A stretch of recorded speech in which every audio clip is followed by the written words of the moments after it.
예, 여러분, 어떤 단어 중에는 한 단어 안에 다른 단어들이 막 숨어 있는 경우, 한 단어가 다른 단어를 품고 있는 경우가 있습니다. 그러니까 그 단어를 만나려면 전제되는 다른 단어가 있는 거죠. 이를테면 이런 겁니다. 여러분, 졸업이라는 단어 안에는 사실 입학이라는 단어가 들어 있습니다. 입학 한자만이 졸업할 수 있는 거죠. 또 퇴사라는 말은 입사한 자만이 경험할 수 있는 단어입니다. 또 이혼이라는 것은 결혼한 자에게만 경험할 수 있는 또 부분이죠. 또 실연은 사랑한 사람에게만 가능한 단어입니다. 헤어지는 거 만난 적이 있어야 헤어지는 건 아닙니까? 그렇습니다. 졸업은 입학을 전제하고 실연은 사랑을 전제하고 이혼은 결혼을 전제합니다. 여러분, 오늘은 부활주일입니다. 그럼 부활이라는 단어 안에 무엇이 들어있고 무엇이 전제되어 있을까요? 예, 그렇습니다. 죽음이 들어있고 죽음이 전제되어 있습니다. 죽음을 통과한 자만이 통과한 후에 만나는 게 부활입니다. 그럼 부활은 기독교인들에게 가장 중요한 단어가 될 수 있습니다. 우리는 부활절을 가운데 두고 부활절 전에 40일은 사순절로 지냅니다. 그리고 부활절 이후에 50일은 기쁨의 50일로 지냅니다. 사순절은 주일을 뺀 40일이기 때문에 실제 지내는 날은 46일이 됩니다. 그러니까 부활절날 가운데 두고 앞에 46일, 뒤에 50일, 합치면 거의 100일이 가까이 되죠. 여러분, 1년 중에 100일이라면 한 해 3분의 1에 가까운 기간입니다. 그걸 부활을 중심으로 우리는 촘촘히 이렇게 절기를 지키고 있습니다. 부활절 전에는 주님의 고난과 죽음을 묵상하고 부활 이후에는 부활의 기쁨을, 부활의 의미를 계속 되새기면서 50일을 보내도록 합니다. 그런 전통으로 잡혀졌죠. 여러분, 왜 이렇게까지 예수의 부활을 중요하게 여기는 걸까요? 여러분, 잘 들으셔야 합니다. 기독교에 부활이 없다면 기독교는 거대한 사기극이 됩니다. 여러분, 부활이라는 종착점을 모르면 우리는 계속 달리기만 하는 그 고단한 여정 속에만 살게 됩니다. 여러분, 예수님을 믿는다고 하면서 부활을 믿지 않으면 정말 예수를 믿는 것인지 돌아봐야 합니다. 부활이 그리스도인에게 얼마나 중요한지는 복음서가 끝나고 다음 책인 사도행전 도입 부분부터 너무 선명하게 기록되어 있습니다. 우리 주님이 부활 승천하신 후에 12제자 중에 유다가 이제 죽었죠. 스스로 삶을 중단했죠. 그래서 제자들이 제자 한 명을 충원하기 위해서 모였습니다. 그러면 조건을 어떻게 잡을까? 새로운 한 명의 제자를 어떤 기준으로 뽑을까요? 그들 나름대로 기준을 세웁니다. 어떤 기준을 세웠을까요? 일 잘하는 사람? 아닙니다. 우리와 잘 어울리고 우리와 친한 사람? 아닙니다. 그럼 어떤 사람을 기준으로 잡았을까요?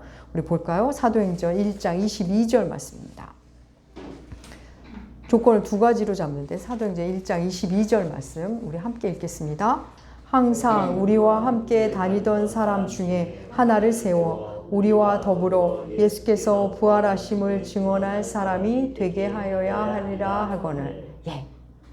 그동안 제자는 아니었더라도 주님과 함께 항상 우리와 함께 주님을 따르던 사람이어야 하고, 그리고 부활을 증언할 사람이어야 한다고 기준을 세웁니다. 오병이어를 경험한 것으로는 부족합니다. 병고침을 목격했다고? 그것도 부족합니다. 심지어 내가 병고침을 받았어도 그걸로 부족합니다. 죽은 사람을 살리는 걸 목격했어도 그것으로는 부족합니다. 그건 제자의 조건이 아닙니다. 제자의 조건은 주님을 따르던 자, 주님의 가르침을 따라 살려 하는 자, 그리고 부활을 증언할 자입니다. 부활을 경험한 자겠죠.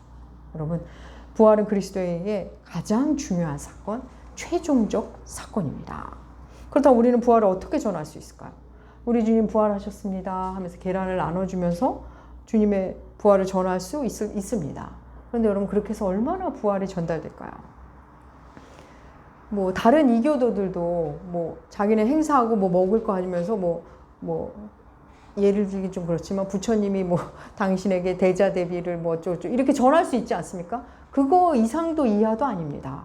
우리가 계란을 주면서 그냥 한 번 말하는 거는 물론 비교하기엔 너무 좀 뭐 안 맞는 부분이 있지만 그들은 똑같이 받아들이는 사람이 대다수입니다. 야, 교회 다니는 사람 부활주일에 계란 먹잖아. 자기네만 먹지 않고 우리에게 주어서 참 고맙구나. 뭐 그 정도인 경우가 많죠. 여러분 많이 경험하셨을 겁니다. 그렇다면 우리는 주의 부활을 어떻게 전할 수 있을까요?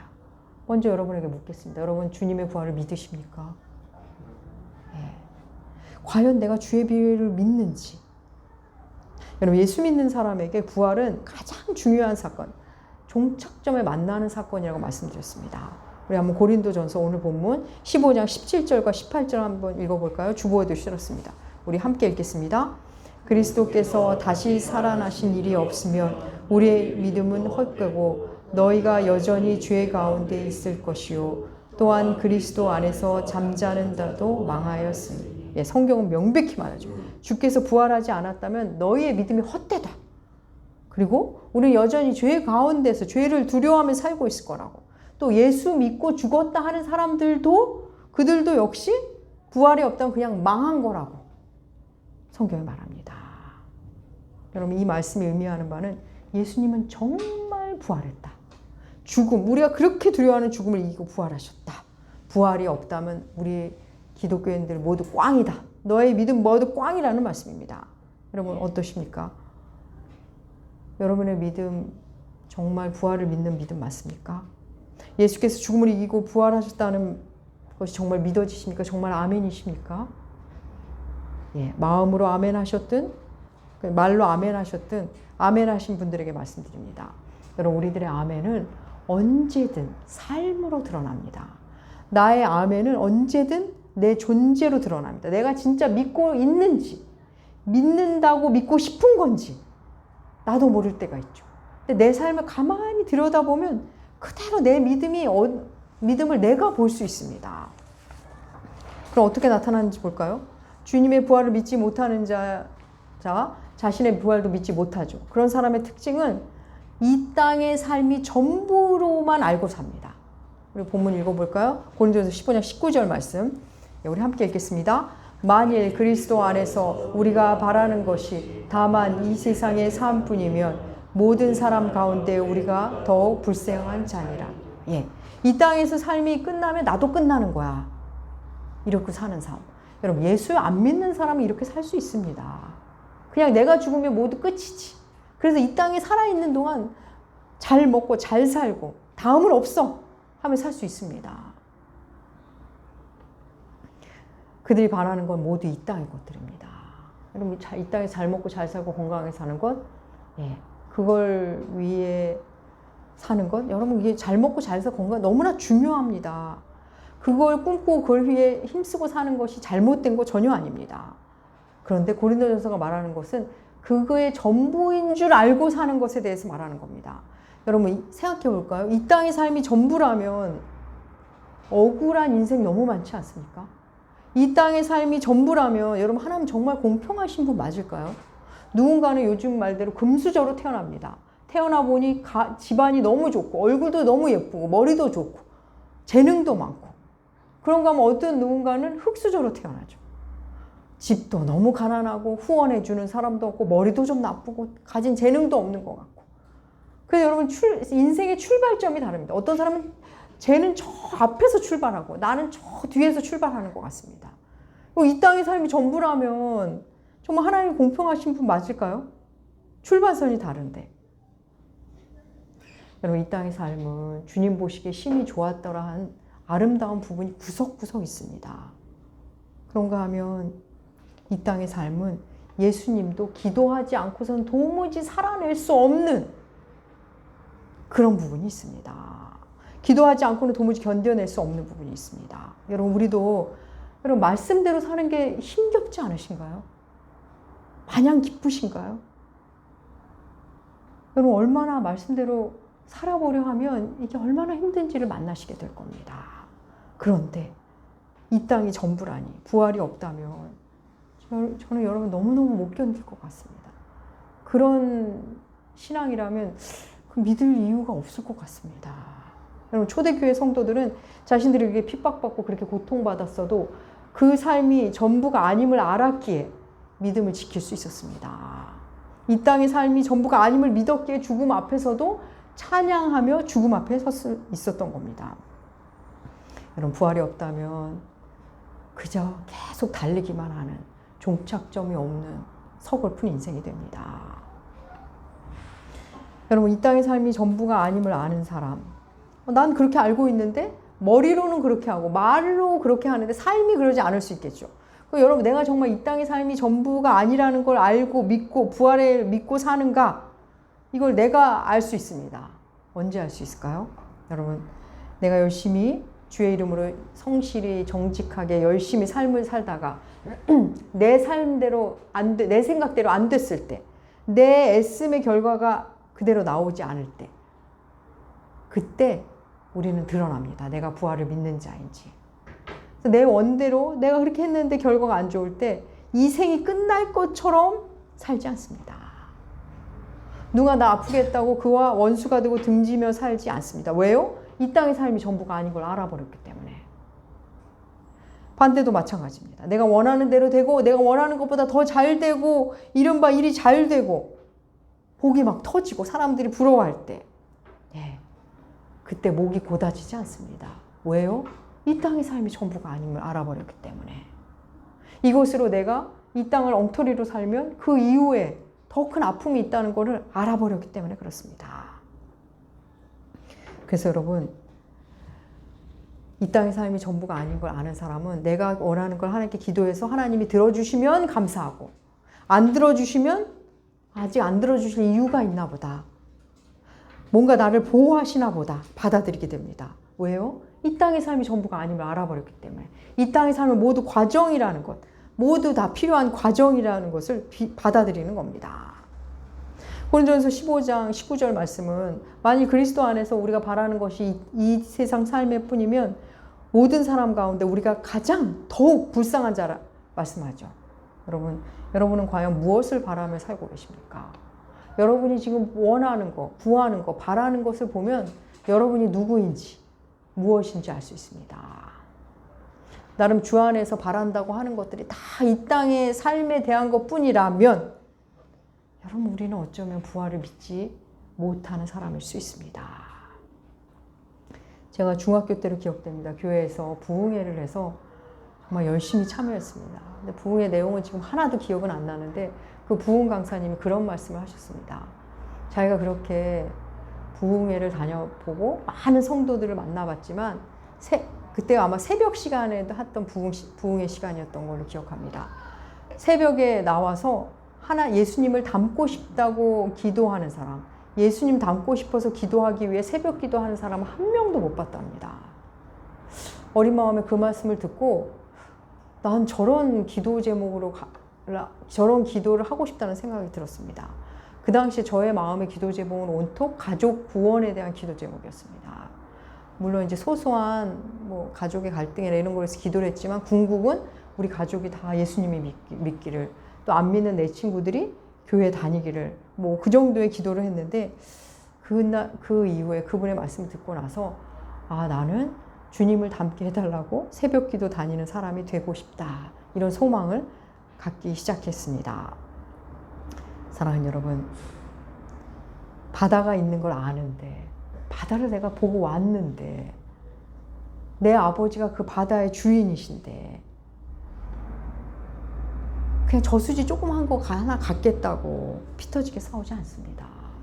광야를 보고 왔는데 그 광야랑 광야의 주인이 내 아버지신데, 저 산이 다 우리 하나님 거고 내가 하나님을 아버지로 삼으면 저게 다 내가 누릴 수 있는 건데 그 땅 요만큼 밭대기 하나 갖겠다고 으르렁거리지 않습니다. 주시면 감사하고 안 주시면 안 주신 대로 감사하며 살 수 있는 힘을 우리는 갖게 됩니다. 사랑하는 여러분, 예수님은 어떤 이성적인 논리로 합리적인 지식으로 전해지지 않습니다. 아무리 명확한 논리로 전해준다고 해서 그들이 믿지 않습니다. 오히려 더 기분 나빠할 수도 있습니다. 예수님은 부활을 사는 자를 통해 전해집니다. 부활을 어떻게 살아가는가가 우리 그리스도인의 관건입니다. 그럼 부활을 어떻게 살아가죠? 여러분 부활 안에 뭐가 들어있다고 말씀드렸죠? 죽음이 들어있다 말씀드렸습니다. 여러분 죽지 않고 어떻게 부활을 살 수 있습니까?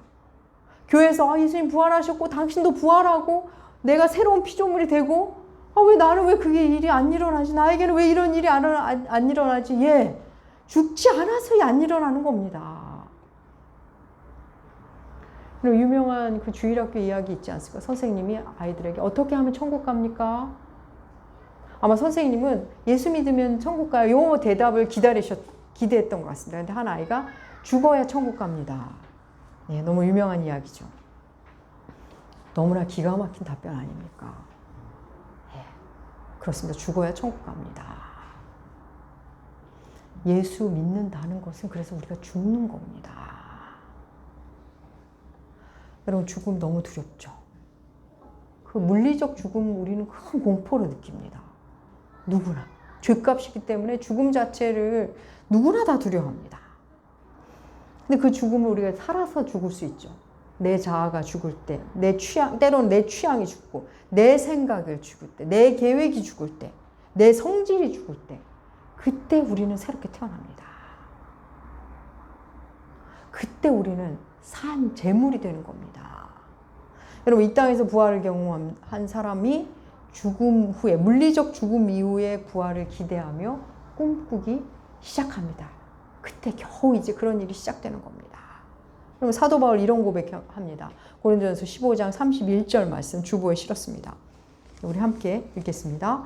형제들아 내가 그리스도 예수 우리 주 안에서 가진 바 너희에 대한 나의 자랑을 두고 단언하노니 나는 날마다 죽노라. 나는 날마다 죽노라. 여러분 날마다 죽는 그 삶에만 날마다 부활이 있습니다. 어제와 다른 나를 계속 만납니다. 주의 사랑을 좀 더 알아가고 주의 사랑 안에 거하고 나는 대단하게 변한 게 없는 것 같은데 그냥 내게 오는 그 순간순간 내 성질을 죽이고 내 고집을 죽일 때 어느새 내가 변해 있는 나를 뿌리가 바뀐 나를 만나게 됩니다. 여러분 사람들은 그래요. 예수의 부활을 역사적 사실로 보여줘라. 그럼 내가 믿겠다. 그럼 역사적 사실로 이미 너무나 많은 것들이 드러나 있습니다. 이 부분에 대해 증거를 원하신다면 예수는 역사다라는 믿지 않았던 자가 정말 예수가 정말 예수 사건이 있었던 일인지 찾아 나서 한 학자의 이야기입니다. 결국 예수님 믿게 되는 예수는 역사다라는 책과 영화로 다 나와 있는데 책과 영화를 추천해 드립니다. 그런데 여러분 성경이 증언하는 바를 믿는 게 가장 안전하고 가장 확신합니다. 여러분 사단이 예수님께 들고 나온 게 뭐였죠? 네가 하나님의 아들이거든 돌로 떡을 만들어라. 네가 하나님의 아들이거든 이 높은 곳에서 뛰어내려라. 절해라 아닙니까? 그리고 마지막까지 네가 하나님의 아들이거든 십자가에서 내려오라. 사람의 입을 통해서 그렇게 말하지 않습니까? 보여주랍니다. 네가 하나님의 아들인 걸 보여주랍니다. 여러분 많은 이교도들과 이단들이 자꾸 보여주려고 하지 않습니까? 우리 이만큼 부흥했네. 우린 이만큼 화려하네. 우린 이만큼 똑똑하네. 보여주려 하지 않습니까? 근데 우리 주님이 보여주신 게 뭐죠? 십자가입니다. 우리 주님 고난을 보여주십니다. 사랑하는 여러분, 주님의 고난에 동참할 때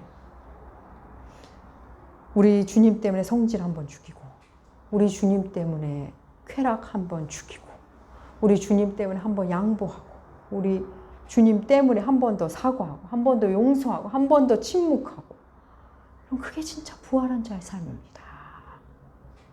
여러분 우리는 나무교회는 기쁨의 50일 기간에 해지기 전에라는 프로젝트를 함께 합니다. 해가 지도록 분을 품지 말라는 주님의 말씀을 이제 삶으로 살아내자는 겁니다. 순종하자는 거죠. 머리로 다 하시잖아요. 살아내는 게 관건입니다. 믿지 않는 자들도 성경을 머리로 충분히 만납니다. 우리 그 본문 한번 읽어볼까요? 에베소 4장 26절과 27절 주보에 실어놓았습니다. 함께 읽겠습니다.